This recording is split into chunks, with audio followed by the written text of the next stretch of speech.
Have you ever heard the word plenary and thought, like, wait, what does that actually mean? It's one of those words you see everywhere, from business meetings to the news to even discussions about the Bible. Right. Yeah. And it can be a little intimidating, It can. but that's okay.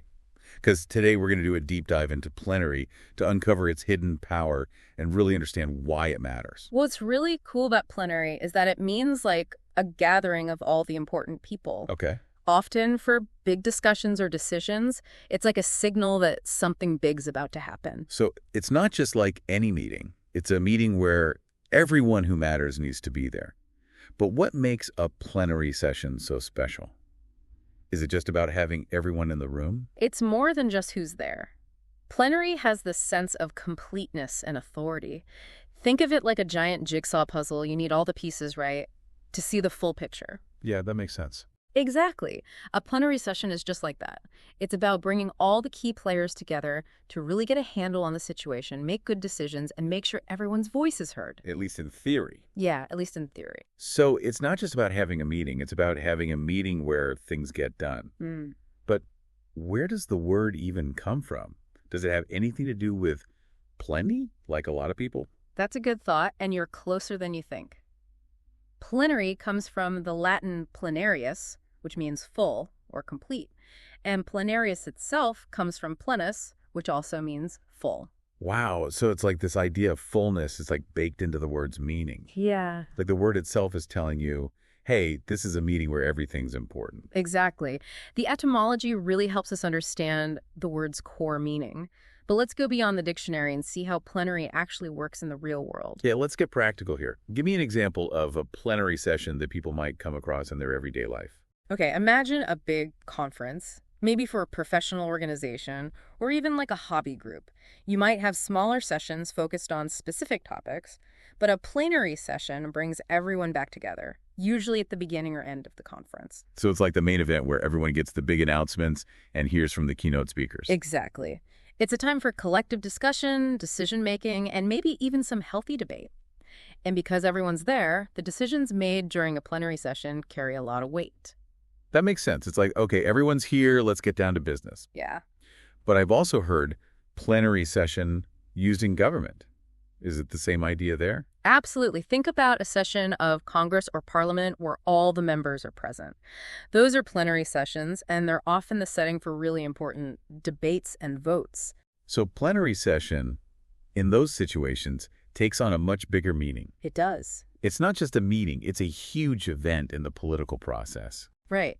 And knowing that a session is plenary tells you that this isn't just a small committee meeting. This is the real deal where decisions with big consequences are made. Okay, so we've got business conferences and government, but way plenary is also used when talking about religion, right? I remember something about plenary inspiration and the Bible. You're right. In some Christian traditions, they use verbal plenary inspiration to describe the belief that the Bible in its original form is completely inspired by God. So it's like saying every single word in the original Bible is divinely inspired. It's a pretty powerful concept, and it shows that this idea of fullness and completeness goes beyond just meetings and stuff. It's a great example of how one word can have so many layers of meaning and be used in totally different contexts. Yeah. This is already making me rethink how I hear the word plenary. It's not just a fancy way of saying meeting. It really means something. Exactly. And understanding that can help you understand different situations with more confidence and clarity. Well, we've covered a lot already. We've gone from dictionary definitions to conferences to even the Bible. What else can we unpack about this word? Oh, there's still so much to uncover. We've just scratched the surface of how plenary shapes how we think about meetings, decisions, and even religious beliefs. And maybe most importantly, we need to think about how this word can help you in your everyday life. Ooh, I like where this is going. About how this word isn't just about having all the right people in a meeting, but about a sense of like completeness, authority, making big decisions. Right. It's like knowing that when plenary is used for a meeting, it means it's about to get serious. Yeah. But you mentioned that there's more we can learn about how plenary can help us day to day. What did you mean by that? Well, think about this. Understanding what plenary really means can actually help you a lot, especially like in a work setting. I like where this is going. Okay, so let's say you get a meeting invite and it says plenary session on budget allocation. Now, this isn't just a quick check-in. Right. This is where the big decisions about money are going to be made. Okay. And what you say could really change things. So if I know it's a plenary session, I need to come prepared? Like, maybe do some research and be ready to speak up. Exactly. It tells you that this meeting is super important and being there matters. And I bet knowing about plenary can also help you figure out those news headlines about political events. For sure. Next time you hear about a plenary session of Congress or Parliament, you'll know big debates and important votes are probably going to happen. It's like a sign to pay close attention. So it's like a cheat sheet for understanding the news. Oh. But is plenary always this serious? Can it ever be used in a more relaxed or fun way? That's a good question. And while plenary usually makes you think of something formal, it can definitely be used for more creative things too. Give me an example. Imagine you're brainstorming for a project and everyone's sharing ideas and building on each other's thoughts. Okay. That could be a plenary session, even though it's more casual and relaxed. So it's not always about suits and ties and big decisions. Plenary can be about bringing a group's creativity and energy together. Right. It's about seeing that when everyone comes together with a shared goal, even if it's just brainstorming for a party or a community project, amazing things can happen. I'm starting to see plenary everywhere now. It's like you've given me a whole new way to look at things. That's what's so cool about language. Sometimes just knowing one word can totally change how you see things. So, to our listeners out there, we want you to start noticing plenary in your own life. Whether you're at work, reading the news, or even just working on personal projects, understanding this word can give you insights and help you feel more confident in different situations. And don't be afraid to use plenary yourself. Yeah. The next time you're organizing a meeting where everyone's input is really important, try calling it a plenary session to show how important it is and that everyone's included. I love that. So we've discussed the definition, the history, and real-life examples of plenary. But there's one more thing I'm wondering about. We talked about how plenary relates to the Bible, but I'm curious if this word comes up in other religious or spiritual discussions. That's an interesting question. While verbal plenary inspiration is important in some Christian traditions, you don't really hear plenary used in other religions. It's kind of a specific term for certain theological conversations. Okay, so it's not like you'd hear Buddhists or Hindus using plenary in their discussions. Right. But it's still cool to see how a word with so many uses can also have very specific meanings in certain areas or belief systems. It shows you how much depth there is to language. For sure. And it reminds us that words have power. And understanding them can make us better communicators and help us understand the world better. I feel like we've really covered plenary from all angles. Yeah. Any last thoughts before we wrap up this deep dive?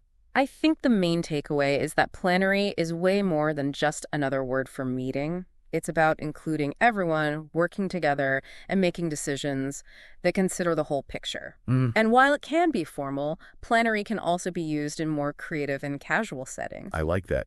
You're saying that even when we're not in a formal setting, we can still use the idea of plenary by considering different perspectives, appreciating everyone's ideas, and trying to be thorough in everything we do. Exactly. And who knows, maybe by understanding and using plenary, we can create better experiences in our own lives and in the world. That's a nice thought to end on. It is. So to all our listeners, we hope this exploration of plenary has not only taught you a new word, but also given you a new perspective on the power of language and the importance of working together to make smart decisions. And as you go about your day, listen for the word plenary. You might be surprised how often you hear it. And now you'll have a better understanding of what it really means. On that note, we'll leave you to think about the power of plenary in your life. Thanks for joining us for this deep dive. See you next time. As we've been talking about plenary, I've noticed that it's not just a word, it's like a way of thinking.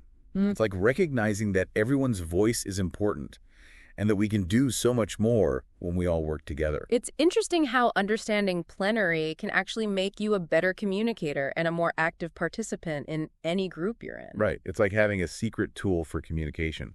If you know what plenary means, you can use it to make sure people really hear what you're saying. Exactly. Like imagine you're on a team project and you want to make sure everyone's ideas are heard. You could say something like, I think it's really important we have a plenary discussion before we make any decisions. That makes it sound way more official. It's like you're saying, hey, this is serious. We need everyone involved. Exactly. By using plenary, you're showing others that you get how important it is to work together and include everyone. And I'm realizing plenary isn't just for work stuff. It could be used in our everyday conversations too. Definitely. Even in family discussions or just chatting with friends, the idea of plenary can help us really listen to each other, try to see things from different perspectives, and try to understand each other, even if we don't always agree. So it's like a reminder to be open to different ideas and try to see the whole picture in every conversation. That's a really helpful takeaway. It is. It shows how connected language, thoughts, and actions are. When we learn new words, we can actually understand the world better and know how to be a part of it. I think we've done a pretty plenary job of looking at this word today. We talked about its definition, history examples, and even what it means on a deeper level. Yeah, we have.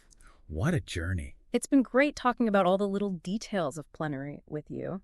And to everyone listening, we hope you found this exploration as interesting and helpful as we have. So the next time you hear the word plenary, whether it's at a meeting in the news or just in conversation, remember how powerful it is and how it can change the way we see the world. And never forget the impact of a well-chosen word. Thanks for being with us on the Deep Dive. Until next time.